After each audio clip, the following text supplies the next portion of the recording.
ഇന്നത്തെ എപ്പിസോഡ് സുഭാഷിന് പെണ്ണ് കാണാൻ പോയിട്ട് എല്ലാവരും കൂടി തിരിച്ച് വീട്ടിലേക്ക് മടങ്ങുകയാണ്. അപ്പോൾ വീട്ടിലേക്ക് മടങ്ങുന്ന വഴിക്ക് സുധീഷ് ചോദിക്കുന്നുണ്ട്, കാറിൽ നിന്ന് ചോദിക്കുന്നുണ്ട്, കൂടെ വന്ന ആരായിരുന്നു ഏട്ടാന്ന് ചോദിക്കുന്നുണ്ട്. അപ്പോൾ ആദ്യം ആ പേര് ഓർത്തെടുക്കാൻ പറ്റില്ല, പിന്നീട് പറയുന്നു ബെസ്റ്റിയാണെന്ന്. അപ്പോൾ ബെസ്റ്റിയാണെന്ന് പറഞ്ഞപ്പോൾ നിധിയും സുധീഷും നികേഷൊക്കെ പെട്ടെന്ന് ഞെട്ടി. അപ്പം സുഭാഷ് ചോദിക്കുന്നുണ്ട് ബെസ്റ്റി എന്ന് പറഞ്ഞാൽ എന്താണ്? അപ്പോൾ ഒന്നുമില്ല ഏട്ടാ, അങ്ങനെയൊക്കെ പറയുന്നുണ്ട്. എന്നിട്ട് ചോദിച്ചു, ആ പെൺകുട്ടിയെ ഏട്ടന് ഇഷ്ടമായോ എന്ന് ചോദിച്ചു. അപ്പം ഞാനൊരു പെൺകുട്ടിയെ ഇഷ്ടമായില്ല എന്ന് പറഞ്ഞിട്ടില്ല, അതൊരു മോശമായിട്ട് എനിക്ക് തോന്നുന്നത്. പക്ഷേ ഈ കുട്ടി എന്തോ എനിക്ക് സെറ്റാവത്തില്ല, അവരുടെ രീതി അനുസരിച്ച് എനിക്ക് സെറ്റാവത്തില്ല, അങ്ങനെ സുഭാഷ് പറയുന്നുണ്ട്. അപ്പോൾ അത് കേട്ടപ്പോഴത്തേക്ക് എല്ലാവർക്കും ആശ്വാസമായി. സുഭാഷിന് ഇഷ്ടപ്പെടാത്തത് പോലെ തന്നെ മറ്റാർക്കും ആ പെൺകുട്ടിയെ അത്ര അക്സെപ്റ്റ് ചെയ്യാൻ പറ്റിയിട്ടില്ല. അപ്പോൾ അവർ തിരിച്ച് വീട്ടിൽ വന്നിട്ട് ഹരീഷിനും ബെസ്റ്റി എന്താണെന്ന് അറിയത്തില്ല. അപ്പോൾ ഹരീഷിന് ബെസ്റ്റി എന്താണ് എന്ന് പറഞ്ഞു കൊടുക്കുകയാണ് സുധീഷും നികേഷും കൂടെ. അപ്പം അതൊക്കെ കേട്ടിട്ട് നിധി ഇങ്ങനെ നോക്കിയിരിക്കുകയാണ്. അപ്പോൾ ഹരീഷിന് ബെസ്റ്റി എന്താണെന്ന് എക്സ്പ്ലെയിൻ ചെയ്ത് കൊടുത്തത് നികേഷാണ്.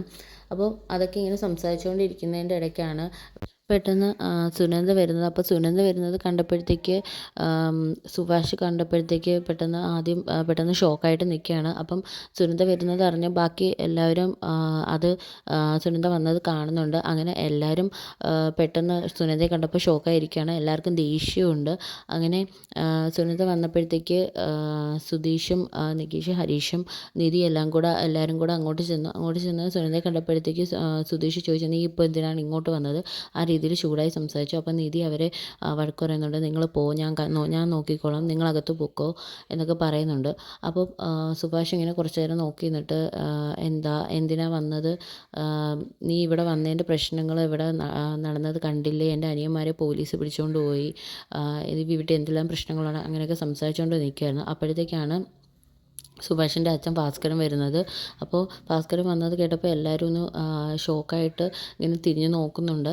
അപ്പോൾ ഭാസ്കരൻ വന്നാൽ എന്തായാലും അവിടെ ഒരു വഴക്ക് നടക്കും. കാരണം സുനന്ദ വന്നത് കാരണം ഒരുപാട് പ്രശ്നങ്ങളുണ്ടായതുകൊണ്ട്. അപ്പോൾ ഭാസ്കരൻ പെട്ടെന്ന് കണ്ടുകൊണ്ട് വന്നിട്ട് റേസായിട്ട് സുനന്ദയുടെ ചൂടായിട്ട് സംസാരിക്കുകയാണ്. എന്തിനാടി ഇങ്ങോട്ട് വന്നത്?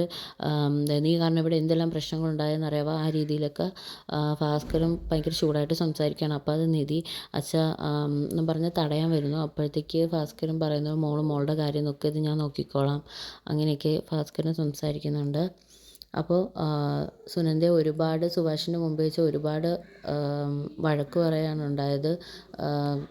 അങ്ങനെ വഴക്ക് പറഞ്ഞിട്ട് അതിൻ്റെ കൂടൊപ്പം പറയുന്നുണ്ട്, ഒരു പാവമാണെന്നാണ് ഞാൻ കരുതിയത്, പക്ഷേ നീ കാരണം ഇവിടെ ഒരുപാട് പ്രശ്നങ്ങളാണ് ഉണ്ടായത്. ഇനിയും പ്രശ്നങ്ങൾ ഉണ്ടാക്കാൻ വേണ്ടിയിട്ട് നീ മേലിൽ ഈ പടി ചവിട്ടി പോരുത്, ഇറങ്ങിക്കോണം.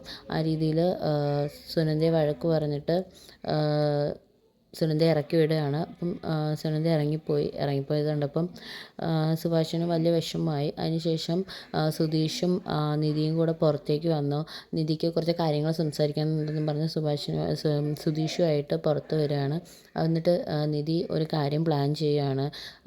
എന്നിട്ട് അത് സുധീഷിൻ്റെ അടുത്ത് പറയുന്നുണ്ട്, നമുക്ക് സുഭാഷ് ചേട്ടൻ്റെയും സുനന്ദയുടെയും കല്യാണം രഹസ്യമായിട്ട് ആരും അറിയാതെ നടത്തിയാലോ? ഞാൻ അവളെ ആരും അറിയാതെ അമ്പലത്തിൽ കൂട്ടിക്കൊണ്ട് വരാം. എന്നിട്ട് സുഭാഷ് ചേട്ടൻ്റെയും കൂടെ അടുത്ത് പറഞ്ഞിട്ട് നമുക്ക് അവരുടെ കല്യാണം നടത്താം. എന്തായാലും അവർ സ്നേഹിക്കുന്നവരല്ലേ, അങ്ങോട്ടും ഇങ്ങോട്ടും അവർക്ക് ഇഷ്ടമാണല്ലോ, അവരുടെ ഇഷ്ടം നടക്കട്ടെ. ആ രീതിയിലൊക്കെ സംസാരിക്കുന്നുണ്ട്. അപ്പോൾ പെട്ടെന്ന് ഇത് കേൾക്കുമ്പോൾ സുധീഷ് ചിരിക്കുകയാണ്. ചിരിച്ചിട്ട് ചോദിക്കുന്നുണ്ട്, നിനക്കെന്താ നിധി വട്ടാണോ? നിന്നെ പോലെ അല്ല, നീ നിൻ്റെ ഇഷ്ടത്തിന് നീ ധൈര്യത്തോടെ ഇറങ്ങി വന്നതുപോലെ അല്ല സുനന്ദ എന്നൊക്കെ പറയുകയാണ്. അതുപോലെ തന്നെ പിറ്റേന്ന് അമ്പലത്തിൽ വെച്ചിട്ട് നിധി അമ്പലത്തിൽ പോകുമ്പം അവിടെ വെച്ച് സുനന്ദയെ കാണുന്നുണ്ട്. സുനന്ദയെ കാണുമ്പോഴത്തേക്ക് സുനന്ദ നിധിയെ കണ്ടിട്ട് ഓടി വന്ന് അടുത്തിരുന്നിട്ട് നിധി പരിഭവങ്ങൾ പറയുന്നുണ്ട്. ഇന്നലെ അവിടെ വന്നപ്പോൾ ഇറക്കി വിട്ടതും സങ്കടമായ കാര്യങ്ങളൊക്കെ പറയുന്നുണ്ട്. അപ്പോൾ നിധി അങ്ങോട്ട് ചോദിക്കുന്നുണ്ട്, നിൻ്റെ ഇഷ്ടം നിൻ്റെ ജീവിതമാണ്, നീയാണ് തീരുമാനം എടുക്കേണ്ടത്, ബാക്കിയുള്ളവരെയൊക്കെ മാറ്റി നിർത്തിക്കോ. അപ്പോൾ സുനന്ദ പറയുന്നുണ്ട്, എനിക്ക് സുഭാഷ് ചേട്ടൻ്റെ കൂടെ ജീവിക്കണം. അങ്ങനെ അവർ പ്ലാൻ ചെയ്യുകയാണ്.